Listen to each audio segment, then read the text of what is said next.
tout d'abord, je vous remercie pour votre présence.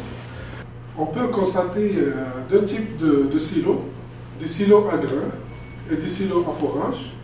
Et pour les silos à forage, on peut identifier deux types de silos. Des silos hermétiques, c'est des silos qui vont être traités par le constructeur, donc il n'y aura pas d'intervention d'agriculteurs ici. Et les silos conventionnels, et les silos conventionnels qui nous intéressent, puisque c'est là où l'agriculteur aura tendance à entrer souvent pour ajuster le matériel ou pour faire des réparations, etc. à l'intérieur du silo. Donc, les silos conventionnels font partie des espaces clos, avec les problématiques qu'engendrent ces espaces, problèmes de chute, inhalation de gaz et d'autres problèmes. Et l'inhalation des gaz, c'est essentiellement à cause de la fermentation qui entraîne des gaz toxiques à asphyxiant, comme le CO2 et le NO2. Ces gaz qui sont lourds auront tendance à être concentrés proche de l'ensilage et donc qui entraînent un grand risque pour l'agriculteur puisque il va être directement exposé à des grandes concentrations. Il peut y avoir aussi une déficience en oxygène et aussi une présence microbienne. Donc ici, c'est juste un rappel par rapport aux valeurs d'exposition admissibles dans le règlement. Donc pour le CO2, on a la valeur d'exposition moyenne pondérée et la valeur d'exposition de courte durée. Et pour le NO2, on a juste la valeur d'exposition moyenne pondérée qui est de l'ordre de 3 ppm, qui est très faible. Et aussi, il ne faut pas oublier que le taux d'oxygène ne doit pas être inférieur à 19,5%. Au Québec, on identifie en moyenne 10 accidents mortels par année, ce qui concerne tous les espaces clos. 60% d'accidents fatals sont liés à une tentative de sauvetage dans un espace clos. Un accident va entraîner 2 accidents généralement de sauvetage. Entre 1990 et 2005, on nombre 47 accidents mortels par intoxication, dont 15% attribués à l'inhalation des gaz de fermentation des silos à forage. Entre 2000 et 2005, à la CCST, il y a eu 15 dossiers ouverts et le tiers sont liés aux silos à forage. Le premier objectif était de documenter les gaz durant la période critique et documenter aussi la production des gaz toxiques. Puis, on nous demande de déterminer les débits et les caractéristiques d'un système de ventilation pour des silos verticaux à forage ou à tour conventionnel. Et là, on a adopté deux concepts, un concept de simulation numérique et un concept expérimental qu'on a réalisé ici à l'Institut. Et le dernier objectif a été de documenter l'utilisation des instruments pour la détection des gaz. Pour aujourd'hui, le premier objectif était de déterminer la période critique de fermentation et les gaz de fermentation qui étaient produits, concentration qu'on pouvait les retrouver. Il fallait donc aller mesurer à l'intérieur du silo. Ce que je veux porter votre attention, c'est que dans un silo, on a une échelle qu'on voit de l'extérieur par laquelle le producteur va monter pour aller faire différentes opérations. Une ouverture par laquelle il entre le foin, l'ensilage, et également une chute qu'on appelle ici, il y en a un autre sur chacun des silos, qui tombe ici dans la salle d'alimentation. Okay? À ce moment-là, il fallait donc s'organiser pour pouvoir aller prendre les mesures à l'intérieur comme tel. C'est l'équipement qu'on a utilisé, qui a été conçu ici à l'IRSST, dans lequel étaient contenus à l'intérieur les instruments. On a donc des instruments de CO2 ici, et de l'oxygène, puis on a d'autres senseurs, les senseurs de NO2 et les autres, et tout un système de vagues. Donc, qu'est-ce que ça consistait? Il fallait donc aller faire un prélèvement dans le silo, okay, comme tel, en circuit fermé, pour pouvoir également donner un temps de purge et s'assurer qu'on avait le bon gaz qu'il nous fallait, donc comme tel. Et tout ça ici, c'est tout contrôlé par tout ce processus-ci comme tel qui a été conçu ici à l'IRSST de façon spécifique. OK? Donc, il y avait donc c'était relié à des sondes de prélèvement et c'était installé sur le moyeu central de l'instrument qui sert à vider et à brasser le silo, c'est-à-dire ce que les producteurs appellent le dévideur. Fait qu'on en a deux, on a des sondes de température également, là. Tout installé, nos sondes étaient à l'intérieur. attachés et suivaient, parce que la machinerie descend au fur et à mesure que l'ensilage a été récupéré, le fourrage a été récupéré pour nourrir les animaux. Ça descend et il fallait donc qu'il y ait une certaine longueur de tuyau, ce qui fait qu'on avait également expérimenté que la longueur de tuyau était suffisante pour que nous puissions procéder de cette façon-ci. Ceci, c'est dans la salle d'alimentation, c'est l'ouverture de la chute par laquelle ici descend le fourrage et nous avions installé différents instruments pour voir qu'est-ce qui se passait vraiment. Et nous prenions également une mesure de référence. Ici, je vous ai présenté simplement un tableau des mesures maximales que nous avons obtenues dès les premiers jours. Et il y a de fortes concentrations. Et ce sont les concentrations que nous avons obtenues. Je vais juste vous remarquer, quand on lit 1.2, ici, %, c'est plus que le double de ce qui est permis.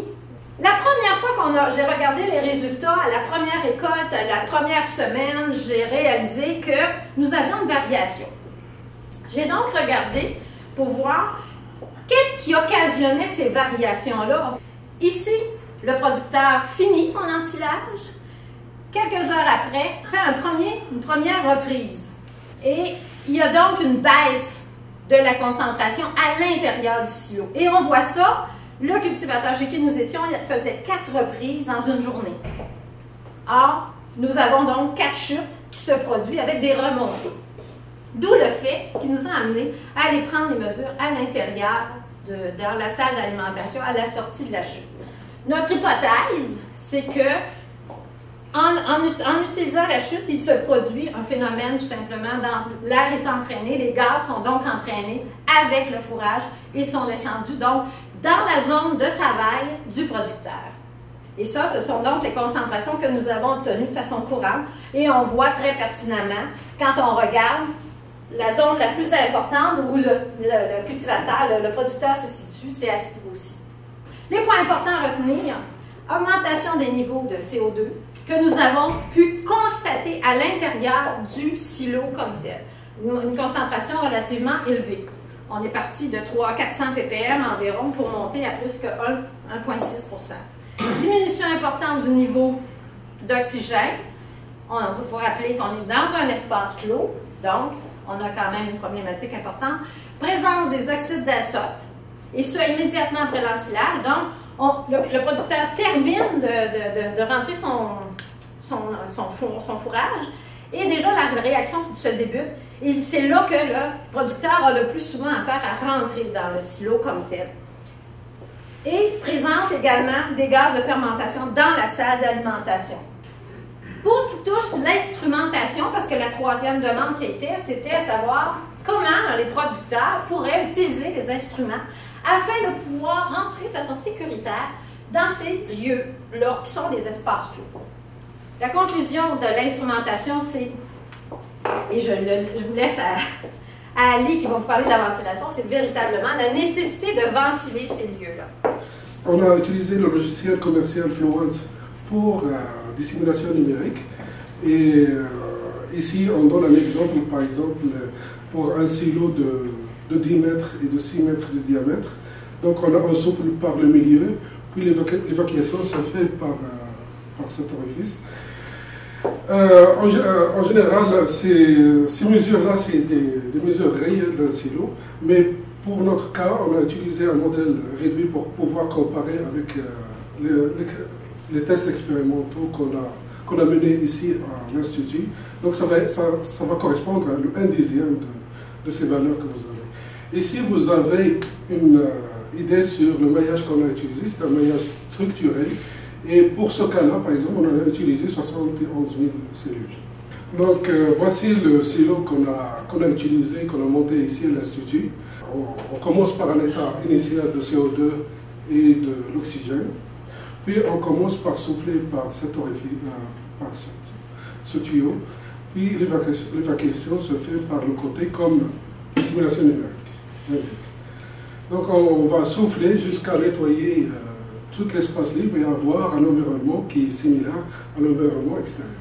Donc ce travail expérimental nous a permis de valider nos calculs de simulation numérique. Donc ici je donne des exemples pour différents débits, par exemple.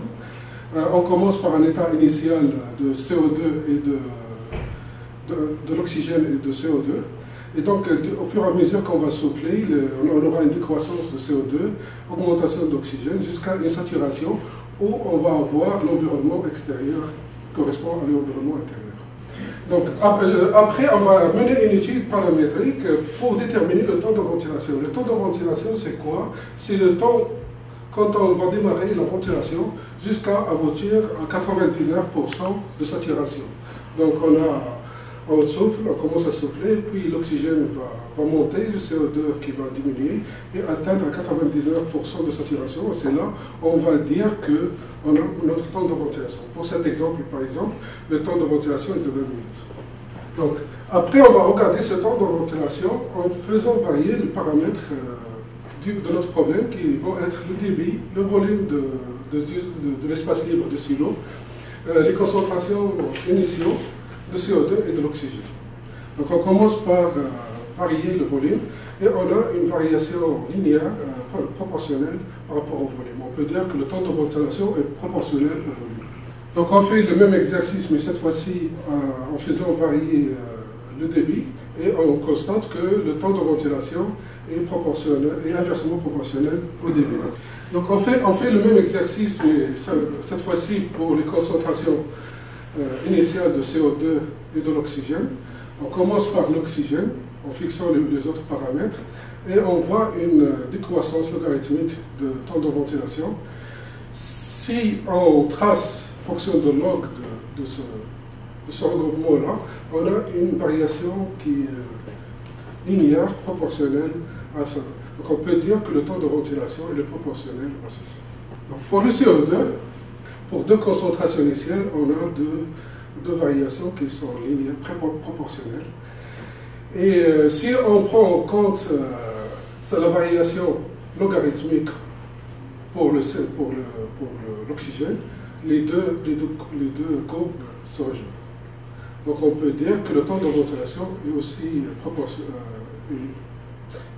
Il dépend selon une droite affine par rapport à la concentration de CO2. Donc, tout cet exercice nous a permis de déterminer un modèle pour calculer le temps de ventilation qui prend cette forme, où figurent les paramètres qu'on veut étudier. Et cette expression a été validée encore une fois par des tests expérimentaux et des simulations numériques. Et on voit bien, pour des débits entre 10 à 40 pour cette situation-là, on a un bon accord entre les différentes données. Maintenant, vous allez me dire que l'agriculteur, comment il va calculer ceci?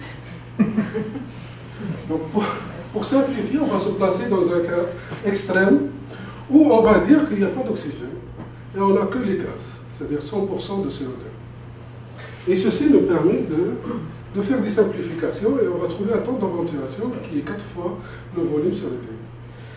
Et si on regarde ce terme-là, ce n'est qu'un seul taux de changement d'air par an. Donc si on connaît le taux de changement d'air par an, il faut respecter 4 sur ceci et puis pouvoir rentrer de façon sécuritaire. Donc en conclusion, il y a eu une étude thermique qui met en évidence le danger des espaces clos. On a conçu un silo au laboratoire à l'Institut qui nous a permis de valider nos simulations numériques. Et les simulations numériques nous ont permis de développer un modèle analytique qu'on a validé encore une fois avec les simulations numériques et l'étude expérimentale.